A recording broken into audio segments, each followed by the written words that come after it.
Hello students, today I am going to discuss chapter 1 of the book Hornbill, The Portrait of a Lady, author Khushwant Singh. Khushwant Singh, he was a famous Indian writer of English born on 15th August 1925 and died on 20th March 2014. He received his education in Lahore, Delhi and London. He is referred as versatile personality. He as a humorist, commentator, editor, storyteller, columnist, short story writer and a novelist. He was honored with Padma Vibhushan. Now coming to the story, the main characters of the chapter are Khushwant Singh as a narrator, author's grandmother. The portrait of a lady is autobiographical in nature. It describes the author's association with his grandmother and changes in their relationship. It is a loving tribute from a grandson to his grandmother, where he remembers about his emotional bond which he shares with her grandmother. Now, to begin with first paragraph, it tells us about author remembers his grandparents. Here, author talks about his grandmother who is old and who is like everybody grandmother and having wrinkles. She had seen her, uh, he had seen her from the past 20 years like this only. So, first paragraph, my grandmother, like everybody's grandmother, was an old woman. She had been old and wrinkled for the past 20 years that I that I had known her. So he says that my grandmother, like everybody's grandmother, is an old woman and she had been old and wrinkled. Wrinkle means the lines which are on the face, and she is the same for the past 20 years. People said that she had once been young and pretty and had even had a husband, but that was hard to believe. So author says it was very hard to believe that once she was young and pretty also. I have always seen my mother as young only and old only, and even she had a husband. That is very hard to believe. My grandfather's portrait hung above the mantelpiece in the drawing room. He wore a big turban and loose fitting clothes. His long white beard covered the best part of his chest. He looked at least 100 years old. So, here in these lines, he is telling about the description of his grandfather, that father's grandfather's portrait hung above the mantelpiece. What do you mean by mantelpiece? Like a shelf on which you keep the things. So, appearance of grandfather, he wore a big turban, loose fitting clothes, his long white beard covered the best part of his chest, and he looked at least 100 years old. He did not look the sort of person whom would have a wife or children. He says he did not look like a person who uh, have once a wife or a children also. He only looked as if he could only have lots and lots of grandchildren. He says that uh, my grandfather is like someone who could have many grandchildren but not a wife or children. This was his viewpoint about his grandfather. And regarding his grandmother, he says, my grandmother, being young and pretty, the thought was almost revolting. He says this was also beyond imagination and very hard to believe that my grandmother was once young and pretty.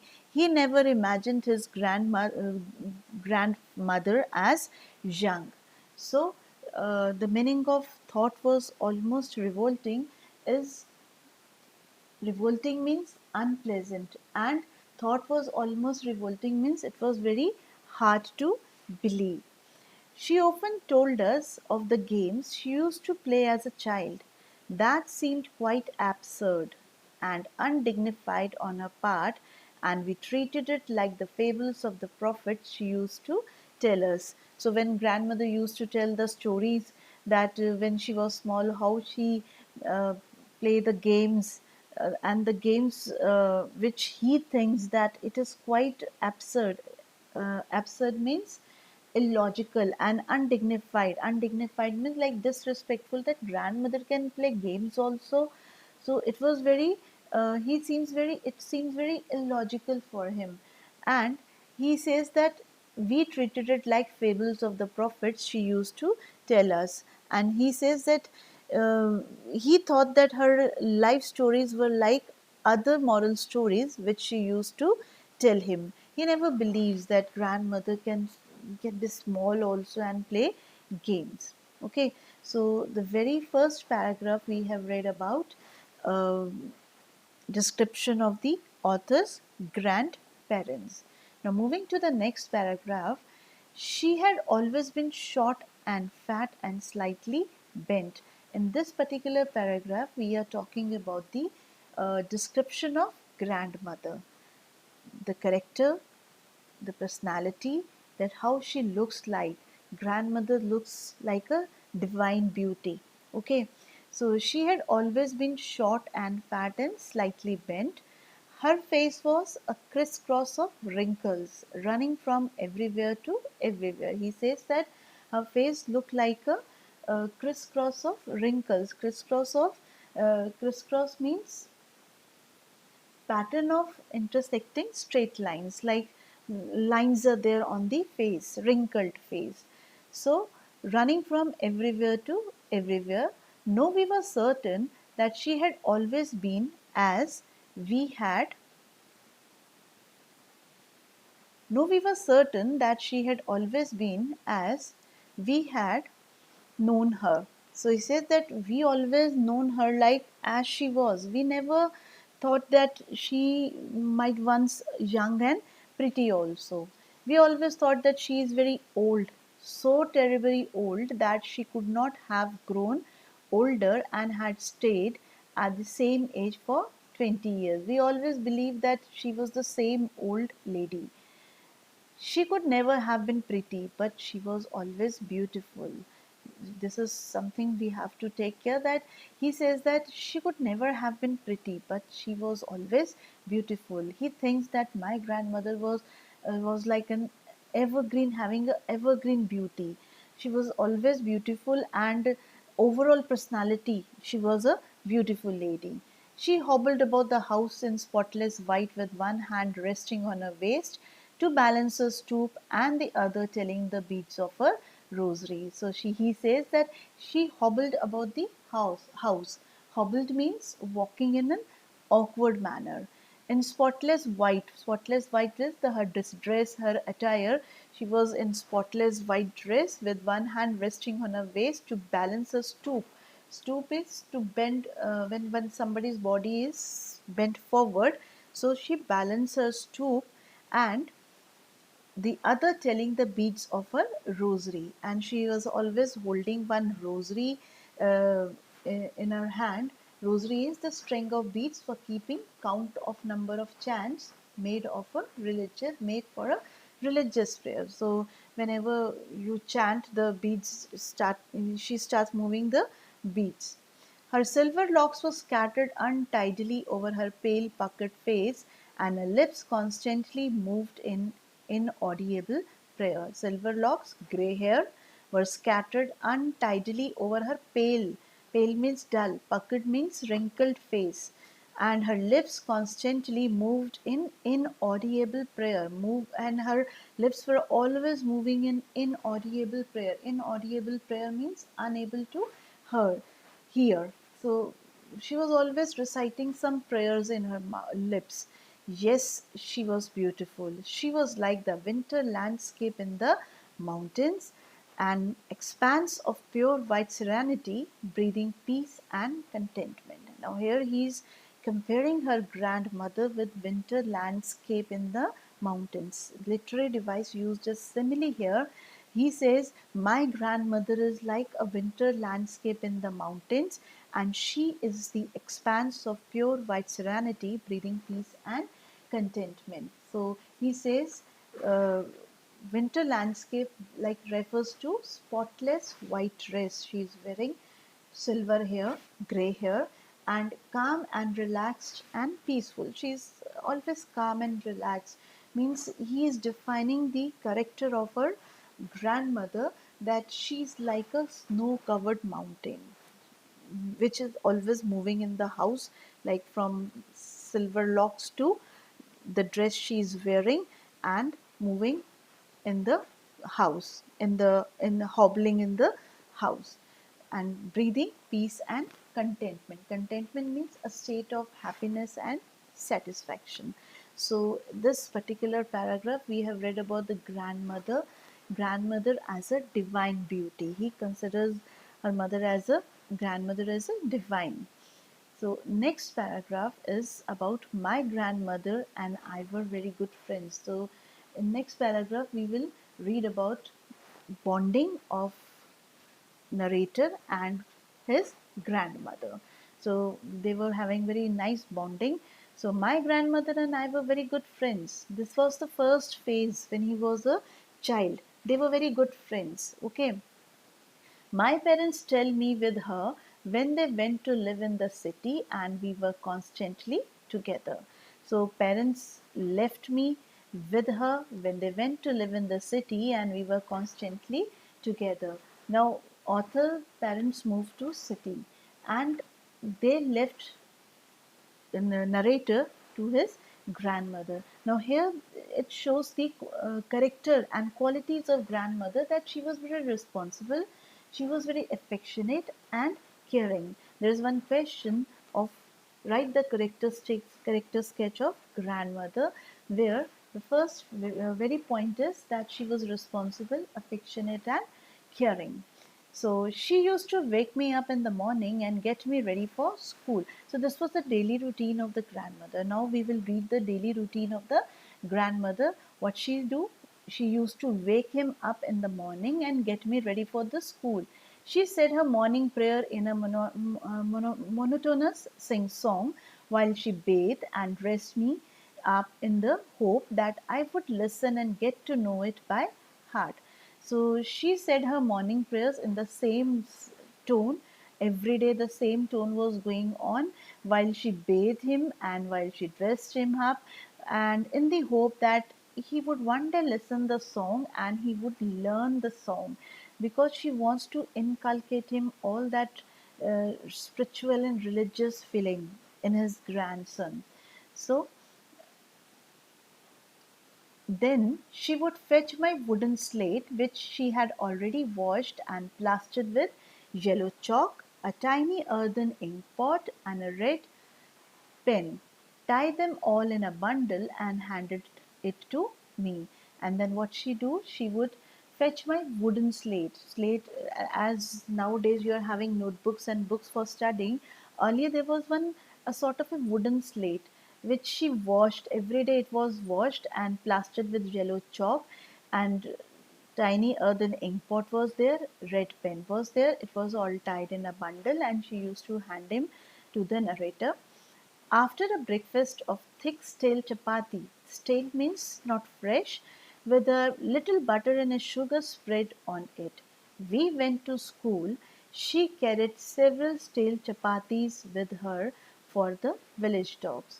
She used to carry the few chapatis for village dogs also to feed them. This was the love for the animals, and this shows that she was a very kind hearted lady. Another character sketch of grandmother is she was kind hearted also. Okay, whenever you write the answer, suppose you write the answer for character sketch of grandmother, so you will give these examples also.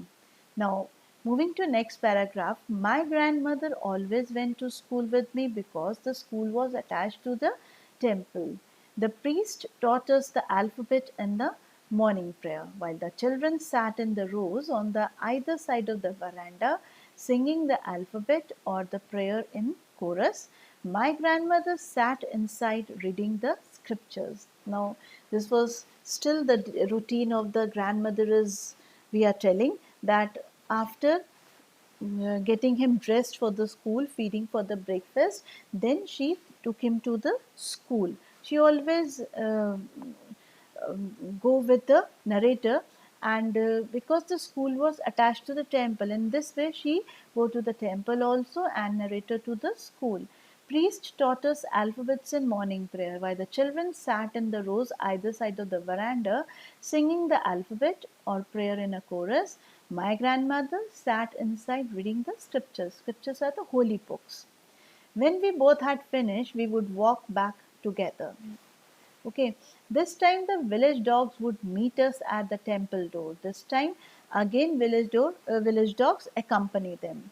They followed us to our home, growling and fighting with each other for the chapatis we threw to them. While they were going home, these dogs followed them and growling and fighting. Why? Because grandmother used to throw the chapatis to them.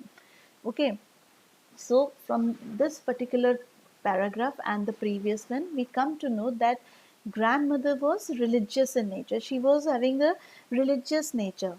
Okay, one thing kind-hearted, she used to feed the dogs, and another is she wants to inculcate the religious teaching in narrator. Plus, she accompanied him to the school where she sat nearby temple and read holy books. So this way we come to know that she was of a nature of religion. She was a religious lady. Okay. Now, till now we were reading about grandmother, how she was. Now, uh, next paragraph tells us that when my parents were comfortably settled in the city, they sent for us. That was a turning point in our friendship.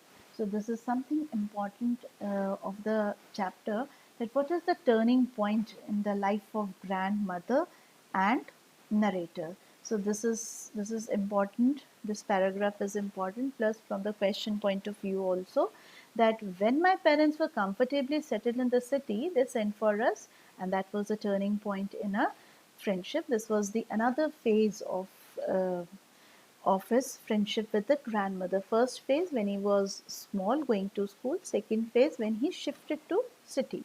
Okay, although we shared the same room, my grandmother no longer came to school with me. I used to go to an English school in a motor bus. There were no dogs in the streets, so she took to feeding sparrows in the courtyard of her city house. So, uh, narrator, he started going to English school in a motor bus. So there were no dogs in the streets. So grandmother, she took to feeding sparrows in the courtyard of her city house. So this way, she, because she was a kind-hearted lady already, we read she loved animals and birds. She was starting feeding sparrows. As the years rolled by, we saw less of each other. As the author or narrator was growing up, they used to see each other very less. Slowly, they were getting apart from each other. For some time, she continued to wake me up and get me ready for school. For some time, she continued to wake him up, and routine as she was following in the village, she tried to follow in city also. And when I came back, she would ask me what the teacher had taught me, as it is the routine. When you people are also coming back from school, your mother asks you that what teacher has taught you, or what are the what you have done today in the school. So you used to tell. So same way, the narrator also telling his grandmother what he used to do in the school. So he used to tell him about the English words, little things of Western science and learning, the law of gravity, the Archimedes principle, the world being around. This made her unhappy. She didn't feel happy. She didn't feel good when she hear that he is learning such type of subjects, because there was no religious teaching or religious songs were being taught. She thinks that this is only the teaching a child should get. This was grandmother point of view. So when she heard about the Western science, learning, law of gravity, Archimedes principle, the world being around, this made her unhappy. She could not help me with my lessons. Now she was not able to help him in the lessons, so she did not believe in the things they taught at the English school and was distressed that there was no teaching about God and the scriptures. So she was sad, she was unhappy that in this English school there was no teaching about God and the scriptures, no holy books, only they are teaching these things, and she was not happy with all these things. So one day I announced that we were being given music lessons. One day he announced that we were given music lesson. This made her feel more unhappy. She was not satisfied and she was very disturbed.